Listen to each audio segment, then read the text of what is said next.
Aduh, akhirnya sampai juga. Jalannya macet banget tadi, bikin pusing. Untung kamu pinter cari jalan tikusnya kok. Kalau enggak bisa tua di jalan kita. Iya dong Bu, kan udah saya hafal seluk-beluk jalan kota ini demi kenyamanan Ibu juga. Lagian saya nggak mau bikin Ibu kelamaan bosan di dalam mobil. Yuk kita langsung naik ke atas aja, keburu siang nanti. Iya yuk, aku juga udah kangen pengen santai-santai di atas. Hari ini pokoknya aku nggak mau mikirin urusan rumah dulu, capek rasanya. Tenang aja Bu, hari ini waktu saya sepenuhnya cuma buat Ibu kok.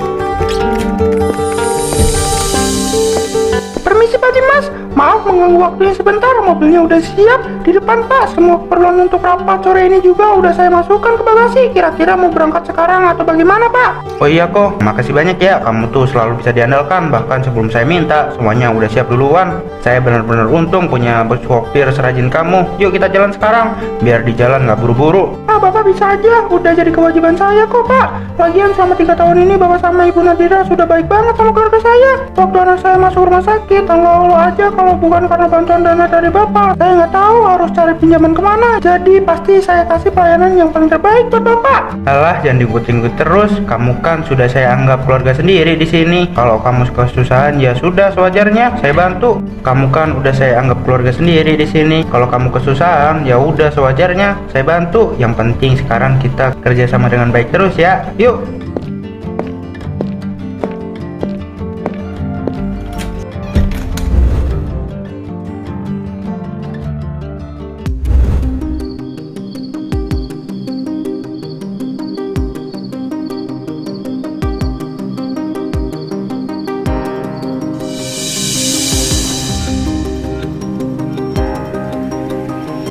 Jam segini belum pulang juga. Jadinya tadi sore makan malam bareng di rumah. Setiap hari yang diurusin cuma meeting, klien, sama urusan kantor terus. Aku sama anak di rumah ini kayak cuma jadi pajangan atau penjaga rumah aja. Uang melimpah. Itu juga kalau sepi kayak gini buat apaan? Ibu belum tidur, maaf ya Bu. Tadi saya lihat Pak Dimas jadwalnya padat sekali sampai malam. Ibu jangan sedih ya kalau Ibu merasa kesepian atau butuh teman ngobrol. Saya siap menemani. Kalau besok sore Ibu mau jalan-jalan atau belanja biar nggak stres, kabari saya aja. Nanti saya langsung antar kapanpun Ibu siap. Malah super sendiri yang lebih perhatian dan tahu kalau aku lagi kesepian. Suami sendiri mana pernah nanya nih istri lagi stres atau enggak. Semakin hari kamu semakin sibuk Mas. Aku nggak tahu harus gimana lagi ngadepin kamu yang selalu sibuk sama kerjaan. Aku juga butuh perhatian kamu Mas. Tapi sekarang untungnya ada Riko. Dia bisa nemenin aku kalau kamu lagi sibuk. Siapa suruh kamu sibuk, jangan salahin aku Mas.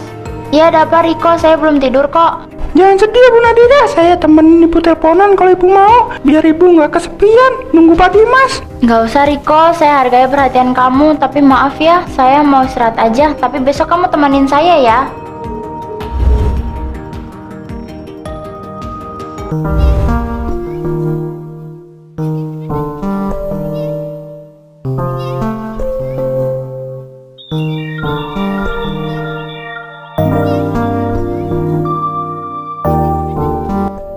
Kok, coba lihat deh, warna merah yang agak gelap ini kelihatan cocok nggak di bibirku? Atau bagusan warna nude tadi? Tolong kasih masukan dong, jangan cuma berdiri diam di situ. Kalau menurut saya sih warna merah yang ini bagus banget Bu, kelihatan mewah dan menonjolkan kulit Ibu yang putih. Ibu pakai warna apa aja sebenarnya tetap kelihatan paling cantik kok di mata saya. Pasti nanti Pak Dimas terpana kalau lihat Ibu pakai ini.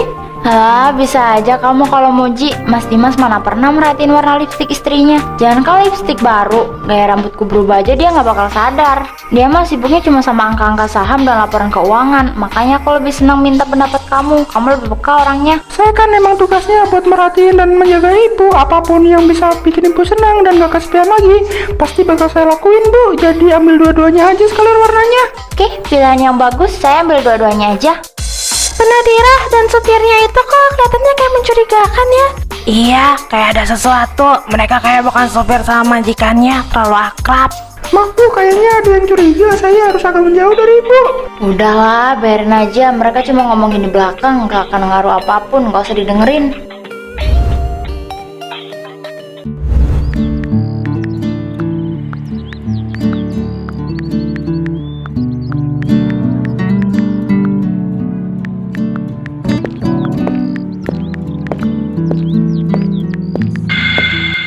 Pak Pak Dimas, sudah selesai makanya Pak. Gimana tadi? Urusan bisnisnya lancar? Mau kita langsung balik ke kantor sekarang? Atau ada urutan lain lagi Pak? Iya, langsung balik aja ke kantor. Kamu kenapa kok kelihatan buru-buru mematikan HP begitu? Wajah kamu juga agak pucat. Ada masalah penting? Dari tadi pas saya keluar restoran, kamu kayak lagi panik banget. Oh ini nggak ada apa-apa kok Pak. Tadi cuma urusan rumah tangga sedikit. Sebenarnya kalau boleh saya mau minta izin pulang lebih awal nanti sore setelah mengantar Bapak kembali ke kantor. Tumben, ada apa?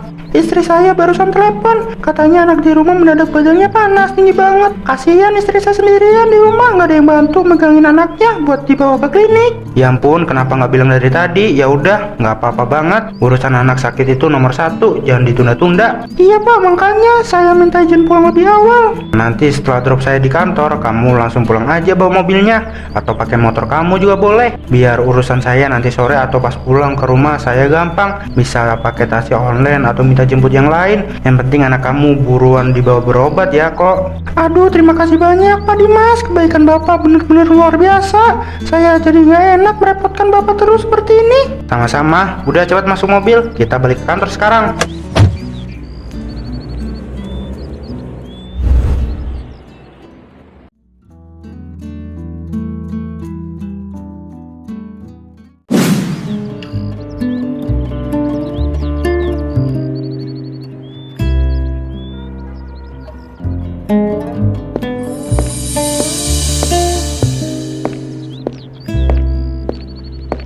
Selamat pagi Pak Dimas. Wah, senang sekali bisa ketemu langsung lagi. Kemarin siang baru aja kesini. Sekarang udah datang lagi ya Pak. Rajin banget Bapak berkunjungnya minggu-minggu ini. Selamat pagi. Kemarin siang. Maaf Pak Satpam, kayaknya Bapak salah orang deh. Saya baru kali ini loh menginjakan kaki di apartemen ini. Hari ini pun saya cuma datang buat ketemu rekan bisnis di Tower B. Aduh Pak Dimas, bisa aja bertandanya. Gak mungkin salah lihat saya mah Pak. Kemarin siang sekitar jam 2 mobil hitam mewah yang biasa Bapak pakai itu masuk ke sini. Saya sendiri yang buka pintunya. Malah waktu itu istri Bapak juga ada di dalam duduk di belakang. Oh iya, istri saya ke sini. Mungkin Bapak salah lihat sopirnya kali, Pak. Memang kemarin sopir saya bawa mobilnya ke sini. Nah itu dia, betul Pak. Kemarin yang nyetir itu sopir Bapak yang badannya agak tegap itu kan, yang biasa pakai seragam rapi. Mereka berdua turun di lobi Tower A. Saya inget banget karena istri Bapak sempat nanya ke saya di mana arah supermarket terdekat di dalam sini. Makanya saya heran kok hari ini Pak Dimas datangnya sendirian naik taksi, nggak bareng mereka lagi seperti kemarin. Oh begitu ya. Iya, saya baru ingat kemarin istri saya memang ada urusan arisan atau ketemu temannya di sini. Ingatan saya agak kacau belakangan ini karena banyak banget kerjaan di kantor. Makasih banyak ya Pak Satpam informasinya. Saya ke dalam duluan. Oh silakan Pak Dimas. Sukses terus buat bisnisnya Pak.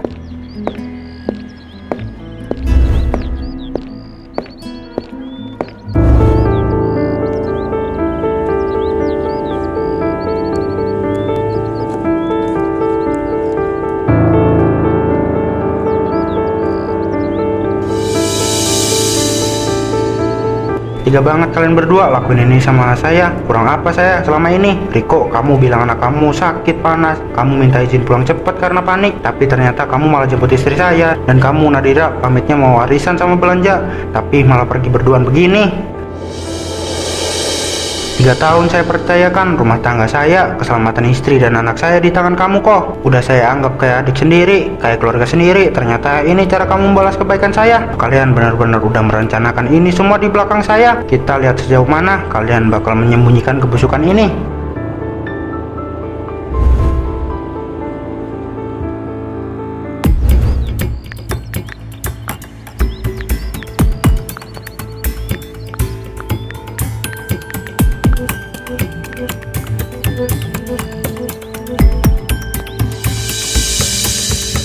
Aduh, akhirnya sampai juga. Jalannya macet banget tadi, bikin pusing. Untung kamu pinter cari jalan tikusnya kok. Kalau enggak bisa tua di jalan kita. Iya dong Bu, kan udah saya hafal seluk-beluk jalan kota ini demi kenyamanan Ibu juga. Lagian saya nggak mau bikin Ibu kelamaan bosan di dalam mobil. Yuk kita langsung naik ke atas aja, keburu siang nanti. Iya yuk, aku juga udah kangen pengen santai-santai di atas. Hari ini pokoknya aku nggak mau mikirin urusan rumah dulu, capek rasanya. Tenang aja Bu, hari ini waktu saya sepenuhnya cuma buat Ibu kok. Kita lupain dulu semua beban di luar sana.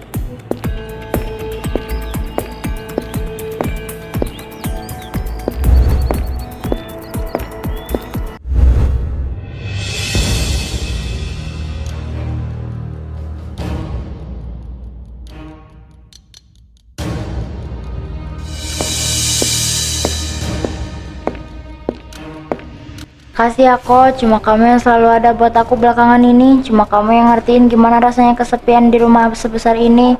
Ibu nggak usah bilang makasih terus, saya tulus lakuin ini semua karena saya sayang sama ibu. Saya nggak akan biarin ibu merasa sendirian lagi. Mas Dimas, kok bisa ada di sini? Ini nggak kayak yang kamu lihat kok, Mas. Ini cuma salah paham. Tolong dengerin penjelasan aku dulu, Mas. Tolong jangan langsung marah. Salah paham yang mana lagi Nadira? Mata saya ini belum buta, telinga saya juga belum tuli buat melihat dan mendengar kelakuan menjijikan kalian berdua di tempat ini. Mau menjelaskan apa lagi? Mau bilang kalau pelukan tadi itu cuma cara kamu menyapa sopir pribadi saya? Pak Dimas, maafkan saya Pak. Saya yang salah Pak. Saya hilaf. Hilaf kamu bilang kok, 3 tahun kamu, saya kasih kerjaan, saya kasih tempat tinggal yang layak, saya bantu keluarga kamu pas kesusahan, karena saya sudah anggap kamu kayak adik saya sendiri, kayak keluarga saya sendiri. Ternyata ini cara kamu balas kebaikan saya, kamu diam-diam menuduh saya dari belakang, dan merusak rumah tangga orang-orang yang udah menghidupi kamu.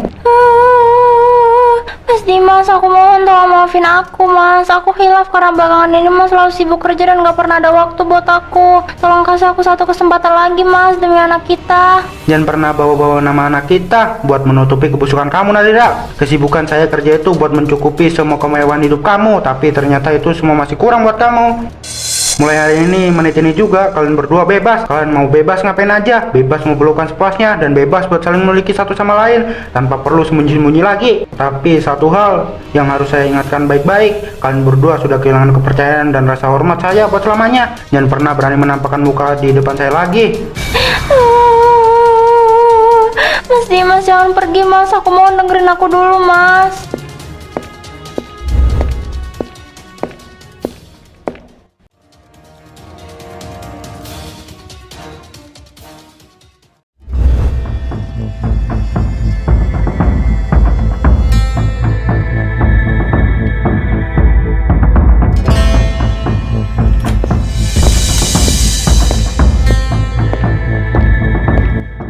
Ini maksudnya apa? Uang belanja yang kamu kasih tadi pagi cuma segini.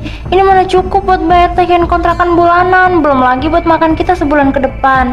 Kamu kalau kerja yang bener dong, jangan males-malesan. Aku tuh udah capek banget hidup susah dan serabutan kayak gini terus. Ya mau gimana lagi? Kamu pikir nyari kerjaan zaman sekarang gampang? Hah? Sadar dong, semenjak Pak Dimas memblacklist nama saya dari semua jaringan perusahaan dan asosiasi driver korporat, nggak ada satupun tempat yang bagus buat menerima saya kerja. Sekarang saya cuma bisa narik serabutan, angkat barang serendah itu. Kamu nggak tahu rasanya, jadi saya pontang-panting di luar. Ya itu kan salah kamu sendiri yang hati-hati dulu. Sekarang malah nimpain semuanya ke aku. Dulu kamu janji bakal membahagiakan aku. Janji hidup kita bakal lebih baik kalau aku lepas dari Mas Dimas. Tapi apa kenyataannya? Sekarang makan aja susah. Aku nyesel kok, nyesel banget ikut kamu. Oh sekarang nyesel? Dulu waktu masih menikmati uang Pak Dimas, kamu yang kesepian dan nempel terus ke saya kan? Lagian kamu juga kerjanya cuma bisa menuntut kemewahan, kayak waktu masih jadi istri pengusaha aja. Sadar Nadira, kita ini udah gak punya apa-apa lagi sekarang. Kamu bukan nyonya besar lagi, jadi stop bertingkah kayak orang kaya.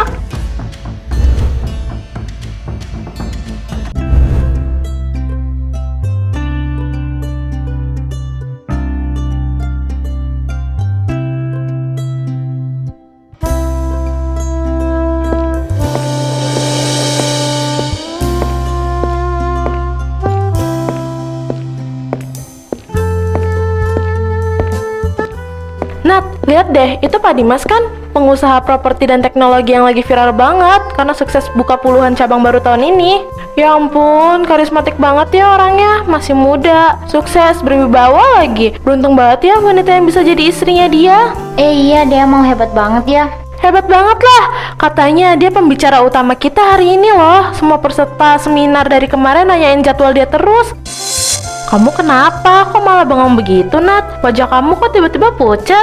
Sakit ya? Enggak apa-apa kok. Aku cuma dikit pusing aja. Kurang tidur semalam. Aku ke toilet sebentar ya. Tolong titip brosur ini dulu.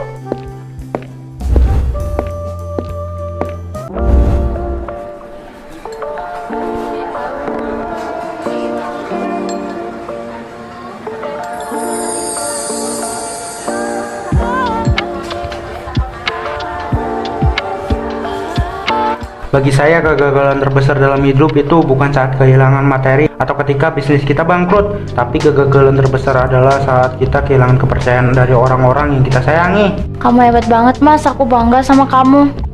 Uang bisa dicari lagi dengan kerja keras, bisnis bisa dibangun ulang dari nol. Tapi sekali kepercayaan itu dihancurkan, tidak akan pernah ada toko yang menjualnya kembali. Begitu juga dengan rasa sakit.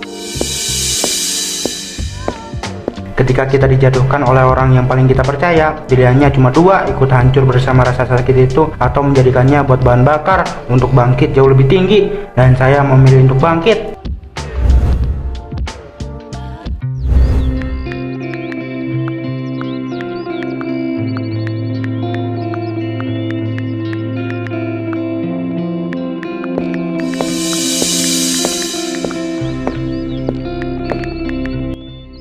Mas Dimas, tolong tunggu sebentar mas, saya mohon tunggu sebentar. Iya, ada apa ya? Ada barang saya yang tertinggal di dalam ruangan atau berkas acara yang harus saya tanda tangani lagi? Enggak mas, bukan soal acara. Ini aku, Nadira mas. Apa kabar kamu sekarang? Aku benar-benar nggak menyangka bisa ketemu kamu di sini dengan cara seperti ini. Oh, kabar baik saya. Seperti yang kamu lihat, bisnis berjalan lancar dan anak kita juga tumbuh dengan sangat baik. Sekarang dia udah bahagia. Semoga kabar kamu juga baik di sana. Kalau nggak ada urusan penting terkait seminar, saya harus pamit duluan karena masih ada janji lain. Mas, tolong jangan sedih gini ini. Aku benar-benar menyesal mas. Aku menyesal sama kamu, kelakuan bodohku dulu. Hidupku hancur total sekarang mas. Hubunganku sama Riko sudah lama berakhir. Kami cuma hidup penuh pertengkaran dan kemiskinan. Aku rela ngelakuin apa aja mas, apa aja. Aku rela bersujud di kaki kamu asal waktu bisa diputar kembali dan kamu bisa memperbaiki semuanya, bisa kayak dulu lagi. Tolong kasih aku satu kesempatan lagi buat jadi istri kamu mas. Tolong maafin aku. Nadira, dengerin aku baik-baik dulu. 9 tahun kita menikah, saya pernah menyerahkan seluruh hidup dan kepercayaan saya ke kamu tanpa sisa sedikit pun. Saya kerja siang malam sampai kurang tidur hanya untuk memastikan kamu hidup nyaman dan serba kecukupan. Tapi apa yang kamu pilih? Kamu malah memilih untuk menghancurkan semua perjuangan itu, bersenang-senang di belakang saya bersama orang yang juga udah saya anggap seperti adik dan keluarga saya sendiri. Maaf mas, aku tahu aku salah besar. Maafin aku yang dulu, Buta. Maafin aku. Saya udah memaafkan kamu kok Nadira. Sudah lama sekali. Bahkan sejak hari pertama saya melangkah keluar dari apartemen itu, saya nggak mau hidup saya dipenuhi racun dendam. Tapi kamu juga harus paham satu hal. Ada luka yang emang bisa sembuh total. Tapi sembuhnya luka itu bukan berarti kita harus mengulang kisah yang sama lagi. Masa lalu kita udah terkubur dan tidak akan pernah ada jalan untuk kembali. Hidup saya udah bahagia sekarang. Dan saya harap kamu juga bisa menata hidup kamu lagi dari awal.